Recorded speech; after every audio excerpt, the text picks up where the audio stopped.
So we're excited to be able to launch a collaborative partnership with the EPA to be replacing the light ballasts within the schools here at the Carrie Gosch Early Learning Center. Well, we're here to change out some light fixtures. We've identified light fixtures in this school that, based on the age and type of light fixture, we suspect that they contain PCBs. So we're changing those out and adding more energy efficient light fixtures that don't contain PCBs. This wasn't being done because there's a problem. We're doing it just to be proactive. Well, this was a community that was on our radar anyway because we're very concerned about environmental justice communities. Those are communities where poor people and people of color may have been disproportionately impacted by environmental hazards.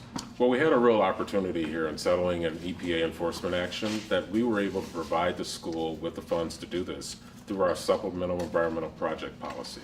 That's where we take an enforcement action, and in lieu of having the company pay a civil penalty to the U.S. Treasury, they can actually do a project like this.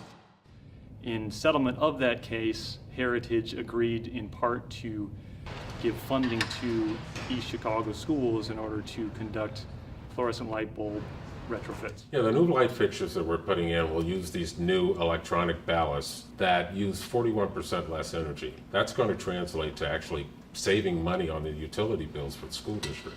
And that's money they can put back into education as opposed to using it to pay for utility costs. At the same time, we're improving the lighting so it provides a better learning environment for the children.